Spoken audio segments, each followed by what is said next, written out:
Welcome to Season 2 of the PreOccupation podcast. This season explores the mid to late 19th century of Ottoman Palestine, and it takes us on a journey with stops in Istanbul, Beirut, Damascus, Baghdad, and, of course, everywhere in Palestine. If you like what you hear and you want to support the podcast, first of all, thank you. You can do so by following the link in the episode description. You can also find me on Instagram at PreOccupationPod. Otherwise, enjoy. Jerusalem has long been the focal point of the still unsolved problem of Palestine. There is no Palestine, no Palestinians. There never was, there never will be. فلسطيني أنا اسمي فلسطيني.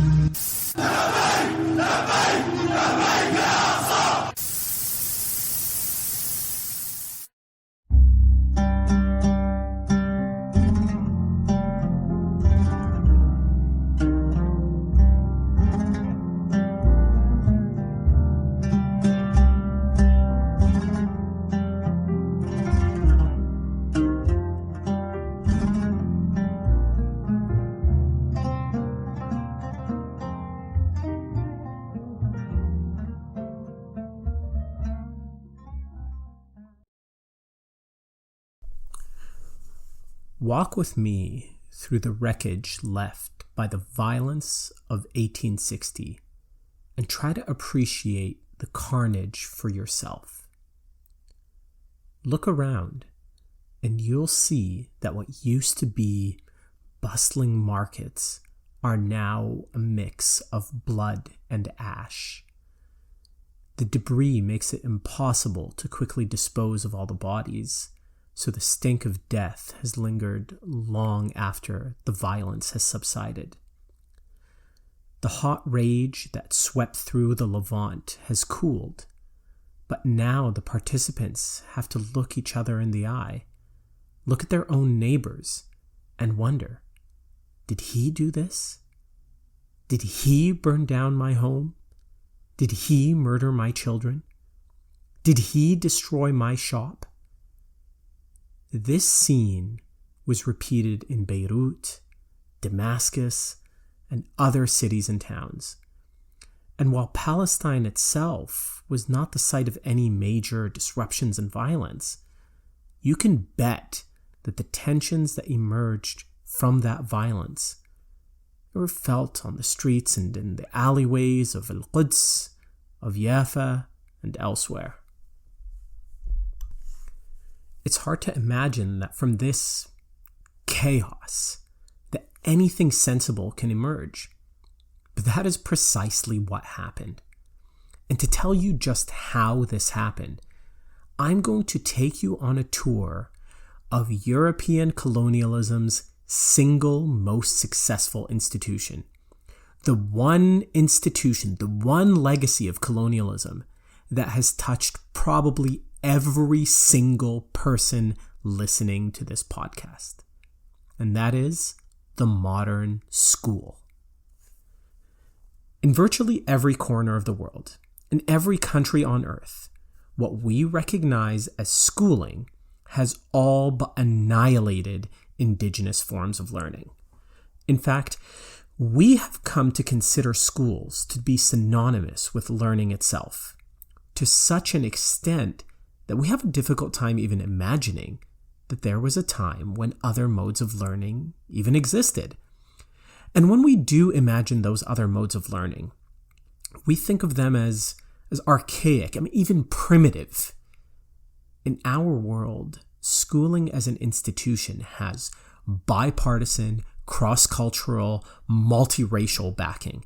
One of the safest things a politician can do to win support from all income classes is to build more schools. Well, this entire episode is going to be a deep dive into the educational landscape of the mid-19th century Ottoman Empire, a time where schools were not so universally loved, a time when local populations viewed these institutions with deep deep suspicion. For a fear of the nefarious project that was potentially hidden within their walls. So let's start off with a simple question. Why do we even have schools? What is their purpose? Why did any of us have to sit in a classroom for 11 or 12 or 13 years of our lives? I'm not sure if I've ever actually mentioned this, but I'm a social studies teacher. And one of my favorite questions to ask is precisely this. Why do we have schools? Why do schools exist? The answers are always fun, but for the most part, in the English-speaking world, we associate school with jobs. So we go to school to get the skills necessary to perform the tasks that the modern workforce demands of us. And usually 99% of the answers I get sound something like that. But one time when I asked this, one girl, a 12-year-old girl, said, to grow up and contribute to the economy, which is a really bizarre thing to say when you think about it, right? Like, this 12-year-old girl felt like she has a debt to this thing, the economy, which she barely understands. But anyway, schools are obviously very good at meeting the goals of a modern, industrialized, capitalist society. It's hard to argue with that. But one of the more subversive purposes behind schooling, and in fact, the main reason why standardized education has successfully spread to every country on earth, is that schools are the vehicle for the national narrative. In fact, schools can even be the place where national consciousness comes into existence. Schools are the place where the story of the nation crystallizes into a mass narrative that everyone is familiar with. The school model of learning is successful because it is integral to the success of the nation state. Now, I don't expect you to take that claim lying down, so let me give you just one small example to prove this point. I want you all to imagine your country, whatever that means to you. Imagine it. What do you see? If I tell you to imagine Canada or imagine America or imagine Russia, if you imagine for long enough, at some point you're going to think of, some of the landmarks and the symbols, but you're also going to think of the map of that country. Now, think back to your social studies class. I think Americans call it civic studies, but anyways, so think back to your social studies class. Nearly every such class in the world has a map of the host country pinned on the wall. Why?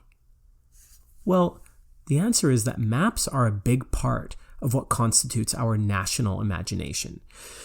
For most of human history, Canada could accurately have been described as something unimaginably large. And I mean that literally, larger than our imagination could have comprehended. And yet, modern maps overcome precisely that hurdle. They turn the unimaginable into a single graphic, colored in to reflect political boundaries as if they were natural and eternal. They help us imagine who is the us and who is the other that belongs to the gray, non-colored part of the map. Maps and schools really did evolve together. And to understand how significant this is, just think to yourself, how many people in the time before schooling had seen a map of the place that they live? Now think about how geographically limited their imagination was with regards to the place that they live relative to your imagination of the country that you live in. But not only do schools teach you the geography of your nation state, the presence of a standardized education system means that you expect that someone who lives on the other side of the country that you live in, someone who you will never, ever meet, will have seen a very similar map in a very similar classroom and has a very similar understanding of where they are and who they are. You may never meet that person, but you two have a pretty consistent understanding of the world that was formed in a classroom. That is just one small example of the incredible power contained in a modern, standardized education system. Anyway, there is no denying that schools are effective in the two major functions that I've already listed, the transfer of skills and the preservation of a national narrative. In this regard, they were much more effective than the standard mode of learning available to Palestinians and the people of the Middle East in general in the 19th century. Right. Up until the early 1830s, the Ottoman Empire's Muslim subjects were primarily educated through the kutab system.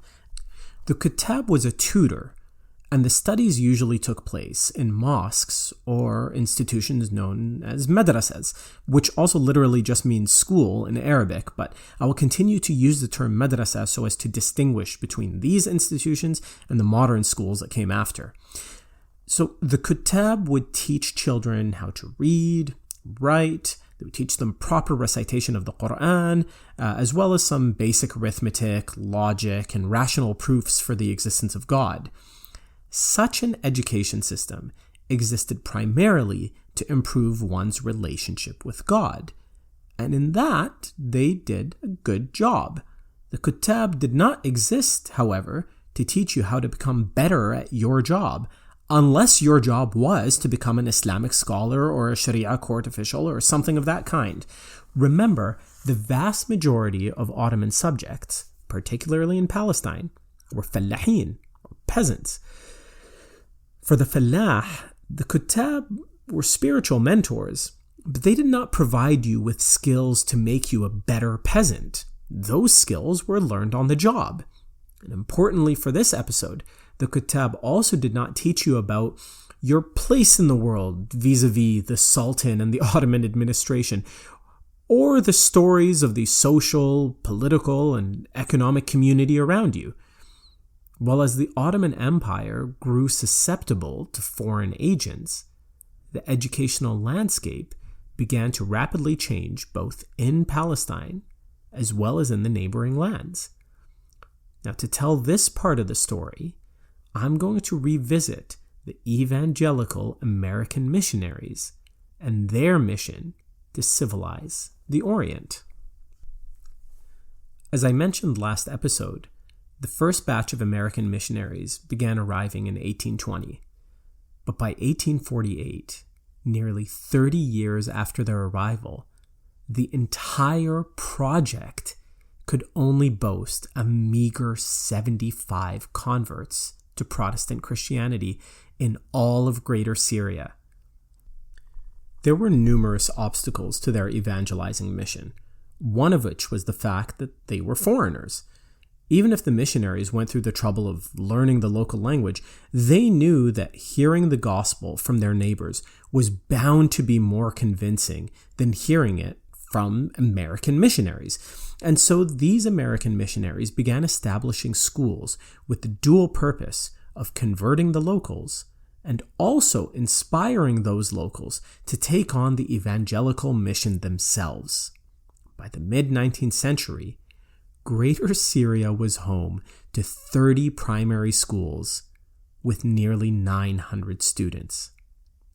The overwhelming majority of the students enrolled at this time were Christians of local denominations, so either Maronite, Greek Orthodox, or something else.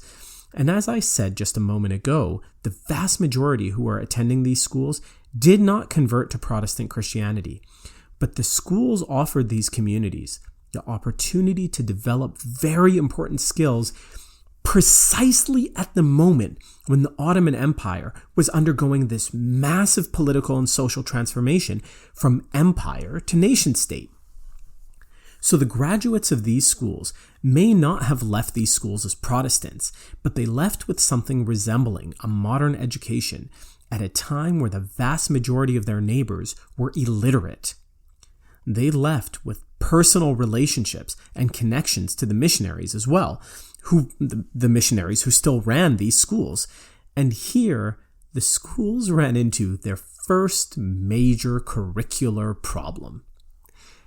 The administration of these schools were They were deeply committed to their evangelizing mission. But they were also believers in American exceptionalism as imagined in the 19th century. So, unsurprisingly then, the language of instruction in the very earliest decades of these schools' existence was, you guessed it, English. The problem with this is that the graduates came out preferring to speak in English than in Arabic. Not only that, but these graduates saw themselves as the equals to the missionaries, a belief that was entirely consistent with the evangelical gospel that they were preaching. But this is a bit more than the missionaries could stomach. I mean, despite their message of brotherhood in Christ, the missionaries very much believed that it was their job to lead the flock, and their students were to follow their lead. There was only so much room on Olympus. No natives allowed. And it didn't take long for the missionaries to realize that they had produced a class of bourgeoisie locals who could not, or would not, effectively proselytize in the local language. And so, by as early as 1834, the American missionaries made the decision to make Arabic the language of instruction for the missionary schools in Greater Syria. To make this transition, the books themselves had to be translated into Arabic, which brought to Beirut what may have been the first printing press in the region. Now, I need to be clear, though, that this decision to change the language of instruction was not a painful decision for the missionaries. Through their time in Greater Syria, and through their interaction with Arabic literature, the missionaries actually developed quite an appreciation for the Arabic language and what they referred to as the Arab race. They wrote extensively on the subject, and that certainly became part of the curriculum. The effort to produce this curriculum and the shift from English to Arabic language instruction, as well as the admiration for Arabic literature and the Arab race, ends up being a massively important part of this story and a significant moment in the career of one man. Butros al-Bustani was born in 1819, just 1 year before the arrival of the first American missionaries. He was born into a Maronite family, and his aptitude opened doors for him to study away from home within the larger institutions of the Maronite Church. But that never came to be because his widowed mother needed him close to home. So instead, as luck would have it, a chance encounter with one of the American missionaries, Eli Smith, resulted in Bustani becoming one of the few Protestant converts in the early days of the mission. But Bustani wasn't just a product of the missionary education that we have been speaking about. He was a contributor to it. Bustani himself was a key part of the translation process that I mentioned a few moments ago. But perhaps more importantly, he was also creating new content. He was creating dictionaries, and he created an encyclopedia of the Arabs. In some ways, Bustani was exactly what the missionaries had in mind when they created these schools throughout Greater Syria. I mean, he admired the missionaries and very much believed in their evangelical gospel.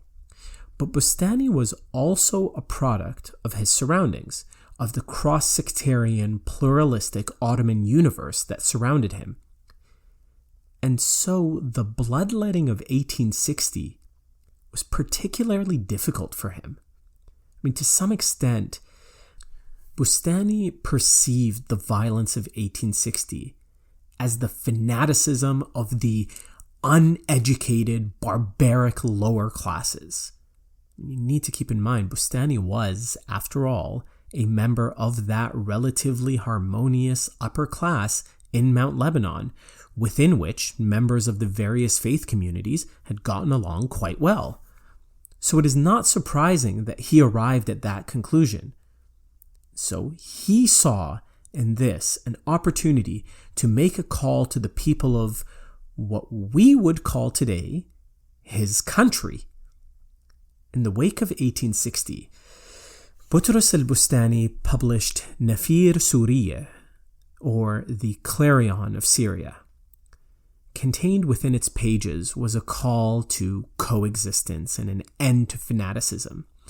Bustani drew on his own religious tradition, but he also quoted a hadith and ayat or verses from the Quran to make a point that what he referred to as all, quote, true religions call for a type of coexistence, and sincerity to your faith is not merely to put up with your neighbors, but to respect them. So far as I can tell, Bustani's manifestos had two distinctive features. One is that Bustani's vision was not secular in the way that we would understand secularism today. It could be better described as anti-sectarian. He was not calling for people to abandon their faith or to become less devout or less religious. It was actually quite the opposite.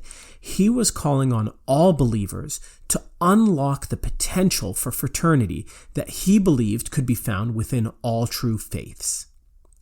His work came with a motto, watan min iman, which is a hadith attributed to the Prophet Muhammad ﷺ, but so far as I know, this hadith is of very dubious authenticity and was widely used both then and now, actually, to justify all kinds of political projects, such as the one that we're talking about. But Bustani was the first in his era to use this hadith to call for a transcendence above the violent sectarianism that he had witnessed. This was the first political magazine of its kind in Greater Syria. And it is unclear to me whether or not Bustani fully understood the various non-religious forces that were behind the violence of 1860, but it almost doesn't matter because he clearly identified the potential of that violence to pull his homeland into just a bottomless pit, an endless cycle of sectarian conflict. He put forward an anti-sectarian vision to prevent that from happening. Another distinctive feature of Bustani's work comes with the inception of his crowning achievement, the establishment of a school which he called Al-Madrasa Al-Wataniyya, the National School, established in 1870. Now, unlike the missionary schools of which he was a product, his school was not established with the purpose of proselytizing the Protestant faith. And so within a relatively short amount of time, Bustani's school had within its ranks students of all faiths.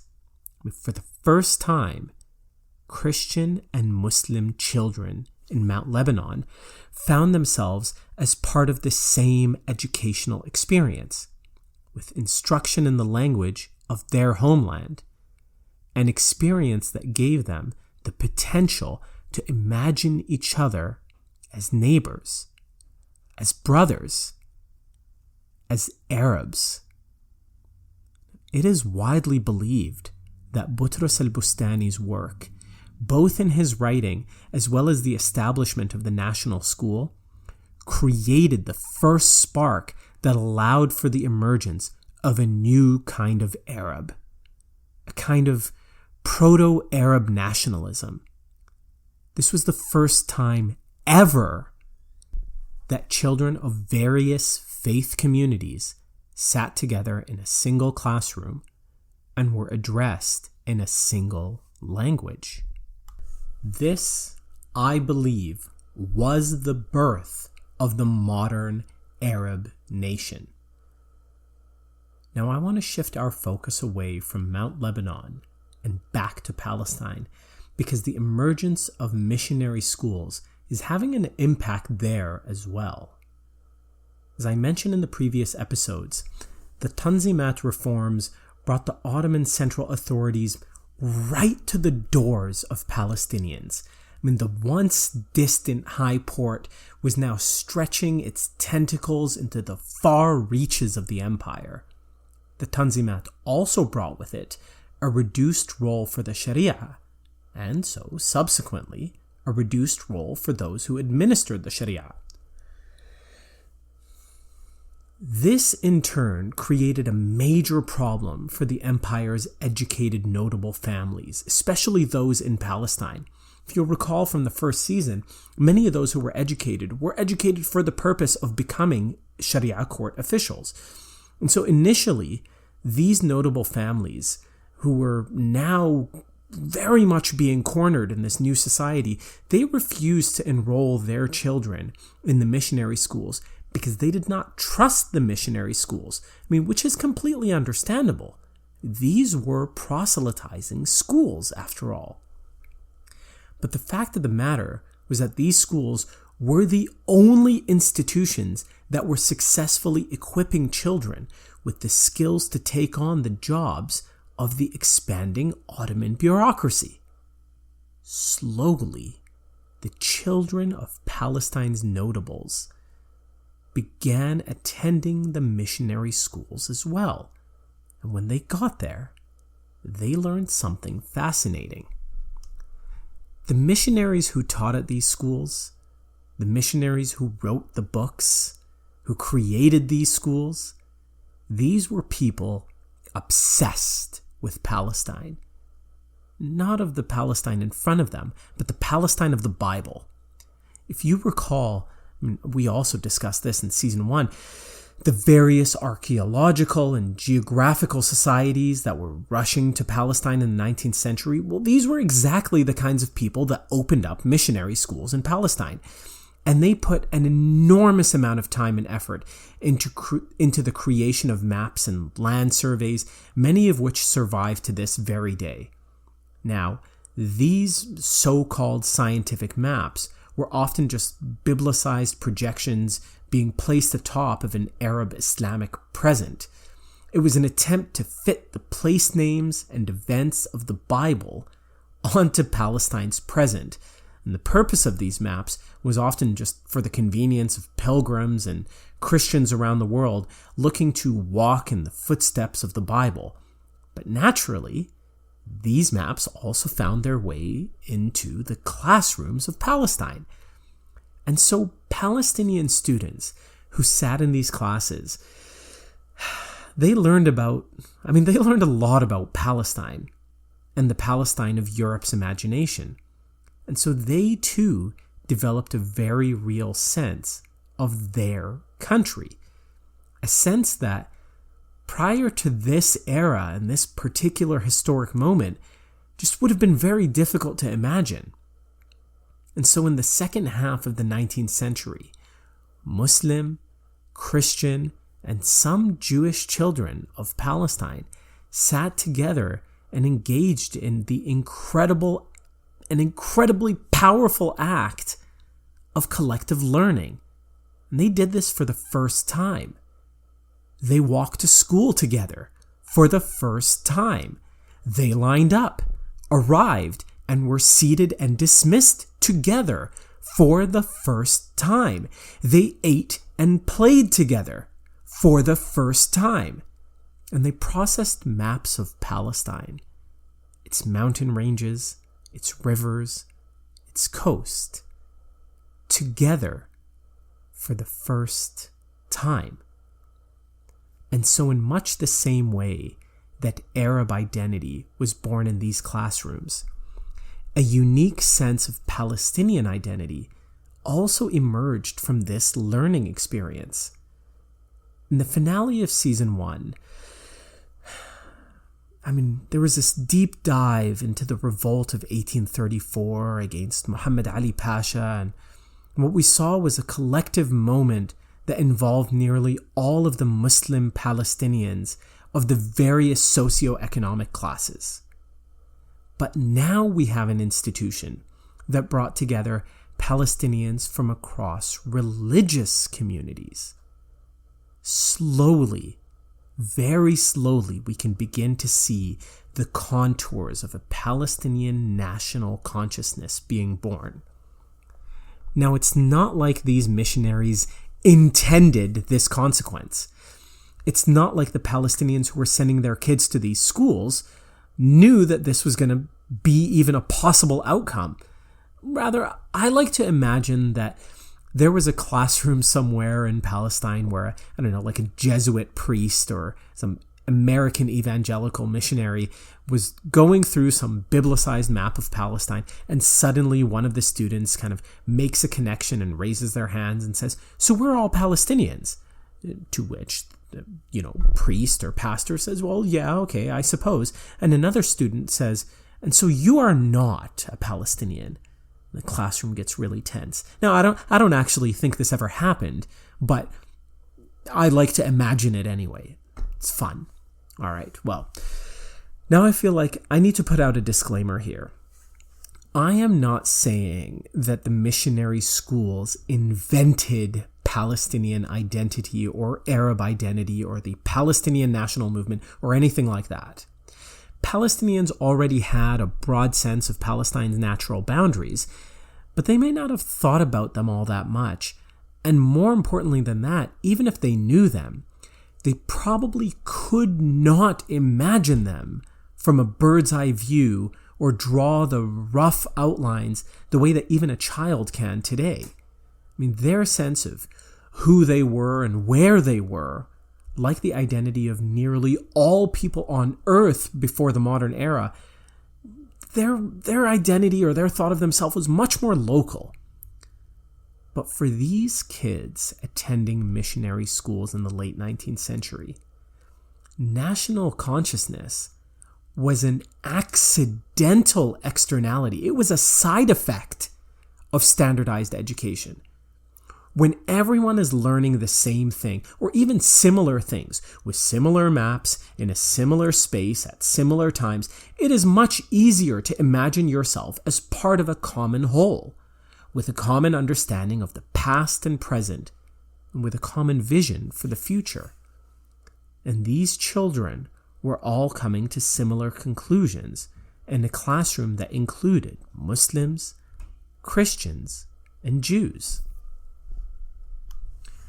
I joked around earlier about whether or not the missionaries or their European backers knew that this was going to happen. I mean, did they know that through their curriculum, they were slowly unlocking the neurological pathways and socio-cultural corridors that would one day suddenly, connect in this blinding spectacle called national consciousness? I somehow doubt it. Besides, things like an organic national consciousness took decades to develop. What I'm describing here is just one more piece in the puzzle. But while the great powers of Europe were racing to expand their influence in Palestine and in nearly every other corner of the Ottoman Empire, the Ottoman government itself could see the ability of the missionary schools to undermine their project. They also needed to penetrate their subject population's sense of self and make those subjects feel connected to this Ottoman whole. And as we've already seen, standardized education is the most effective vessel for a national story. And so in 1869, the Ottomans introduced the Education Act, another absolute cornerstone of the Tanzimat. This piece of the Tanzimat puzzle made mandatory the education of every single child in the Ottoman Empire, regardless of language, region, and even gender. Article 9 of the Education Act states that, quote, "In the Ottoman Empire, Sibyan, or youth, education is required for girls between the age of 6 and 10 and for boys between the ages of 7 and 11, end quote. The Education Act then goes on to explain that all children must be registered to the local primary school so as to ensure that no child goes unregistered. Article 11 reads that if any child fails to attend school, quote, "The teacher will inform the neighborhood muhtar, and then the father, the mother, or the guardian of the child will be summoned to the local education council," end quote. If I could summarize this education policy in one word, it would be ambitious. mean, you're talking about taking on the education of millions of children in a massive empire that stretches 3 continents. Children who speak a dozen different languages and dialects. Children of every imaginable faith background. But this was not something the Ottoman Empire could forego. The purpose here was simple. Emin Everd, in her book, Education and Empire, writes, quote, "Education would give the state an opportunity to socialize children at an early age so that they would become loyal to the empire, would be integrated with the other community members, and would also make vocational and fiscal contributions to the empire's economic health." End quote. Building an identity, an Ottoman identity, was one of the main objectives here. But this is not easy. In the last few episodes, I characterized the construction of a state infrastructure, bureaucracy, tax collection, administration. I characterize this as a mountain to climb. But in many ways, building a national identity is a far, far bigger mountain to climb. For starters, in the 10 years prior to the Education Act, the 10 years that effectively saw the abolition of the Sharia, the High Porte had effectively isolated and antagonized the Muslim scholars of the empire. First, the Ottoman government went about obligating imams and scholars who taught in the Kuttab system to register as state employees, which was perceived by the ulama, so that is the Islamic scholars, as an incredibly intrusive measure. Well, it turns out that the intrusion was only the tip of the iceberg. The ultimate goal of the High Porte was to replace that religious educational infrastructure altogether, and to centralize the remaining religious infrastructure that was left behind. And here is Dr. Emin Everd again. Quote, "This focus on reforming or replacing Muslim primary schools derived from several factors. In the 19th century, the Islamic religious establishment opposed many of the centralizing reforms that the Ottoman state initiated. As a consequence, leaders within the state commonly perceived and depicted the religious establishment as anti-modernist and reactionary. Ottoman reformers thus endeavored to depict the empire as, and to function eventually as, the ideal provider of primary education for its Muslim children, a job previously in the hands of the religious establishment. In characterizing the religious establishment as backward, the state conversely empowered itself to define its own educational plans and its school as progressive, or, more commonly, as scientific alternatives. When the state initiated its reforms, although many mektabs and madrasas retained some of their traditional elements and continued to employ some of the same teachers, the state mandated ceremonial transitions authorizing and re-establishing each of these schools with the state's seal of approval. Mektab and madrasa teachers were now subject to retraining and certification, and the schools themselves were subject to licensing, registration, and inspection." End quote. But in attempting to push out and replace the Islamic education system, the Ottomans ran into 2 huge problems. To paint the picture here, let's look at the policy in practice as it was implemented in places like Haifa, Jaffa, Nablus, Gaza, Al-Quds. Just imagine what the grand opening of a school would have looked like in the 19th century. So I suppose a local government administrator goes out in his best clothes with a shiny shovel flanked by a few propagandists, with all of the pomp and circumstance of a 19th century event. A few weeks or months later, you expect to have a shiny building that says "School" splashed across the entrance. And you inform local elders that the children who attend these schools will then move on to high schools in the regional capital. And from there, the best and the brightest will attend an elite university in the empire's capital, where they will learn the skills necessary to serve the state in modern, high-paying, highly technical jobs. That, right there, is the Ottoman Empire's education policy in a nutshell. Great, right? Fantastic. Except for one thing. The empire has no money. And I mean no money. This means that local taxes need to be put in place to fund this elaborate project. It also means that those local taxes would also have to now pay for institutions in the regional capitals and in Istanbul, in the empire's capital. Now you, living in today's age, may be used to this. We regularly contribute taxes to projects that we will never personally benefit from or use. But people in the 1860s in Palestine were livid at this prospect. And believe it or not, this actually isn't even the biggest of the problems facing the Ottoman Empire's education system. There is an even more immediate problem that money alone could not solve. And that problem is, who teaches these kids? Who administers these schools? These are the first modern schools in the Ottoman Empire. This means that you do not have a generation of graduates ready to take on the job of teaching. The lack of qualified teachers was, to put it mildly, a showstopper. And these are the kind of obstacles that stand in the way of a nation-building project like the one the Ottomans are trying to undertake. So the Ottomans decided to try and hit two birds with one stone.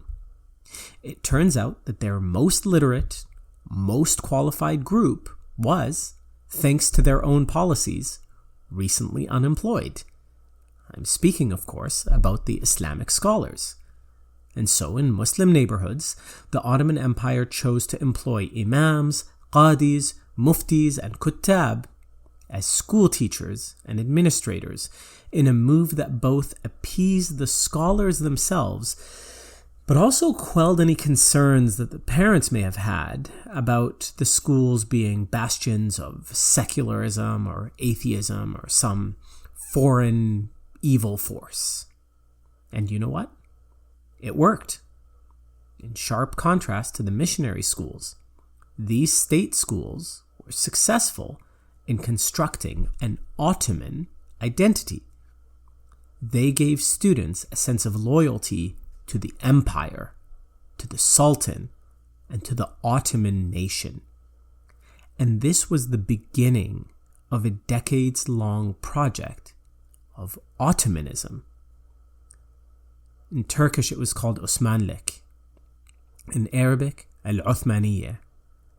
And one historian describes Ottomanism rather simply by saying, quote, Ottomanism was an attempt to rescue the empire by uniting its peoples. End quote. Now the peoples in that quote are those disparate religious and ethnic groups that make up the Ottoman world. And so by the 1870s, Palestinians and other Ottoman subjects have the option to attend missionary schools, Jewish schools, or Ottoman schools. And the significance of these different modes of learning and their role in the creation of a cohesive national identity extends far beyond what the students were taught in the classroom. To make this next point, let's just look at the Ottoman state schools. In theory, each village of 500 families or more would be allocated a primary school, the funding for which came from a complex combination of local taxes and from the central government. Amazingly, this massive deployment of schools was largely achieved by the end of the Ottoman Empire. Anyway, students who progressed beyond the primary level would attend a middle school in the regional capital. So, a student from Jerusalem would attend a boarding school in Damascus, while a student from Nablus would attend a similar school in Beirut. The most advanced students would then have the opportunity to attend the Sultani Academy in Istanbul, in the capital of the empire. The entire process took somewhere around a decade, and it took just a little bit longer for Arabs who had to learn Ottoman Turkish in the process. Students who graduated from the Sultani Academy in Istanbul were expected to form the backbone of the Ottoman Empire's bureaucracy. So just imagine, if you're a bureaucrat in Baghdad and you meet another graduate of the Sultani Academy from Tarablis in modern-day Lebanon, you know that this person has made a journey similar to yours. You know that they probably left their small town for their regional capital and then went to the capital of the empire where they passed through the same rigorous learning process, just like you. This process, this is what Benedict Anderson calls an educational pilgrimage. This process happened all over the world as modernization campaigns created new centers of learning. But this pilgrimage took on a special significance in an empire that, through its centralization campaigns and through the elimination of the Sharia, was reducing the power and influence of the urban notables.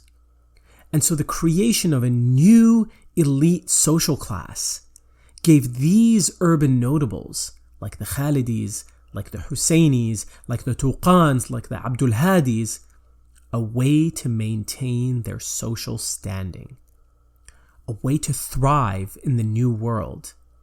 And in an era of nationalism, this pilgrimage provides an indispensable added benefit. This pilgrimage redefines what the urban elite call home. If you're a graduate of the Sultani Academy in Istanbul, you spent some time calling Damascus or Baghdad or Beirut home. Chances are you haven't been to your home village in somewhere close to a decade, other than for short trips here and there. You seamlessly jump between Ottoman Turkish, Arabic, and French. Your friends, your fellow graduates, come from every corner of the empire. For you, home is the empire.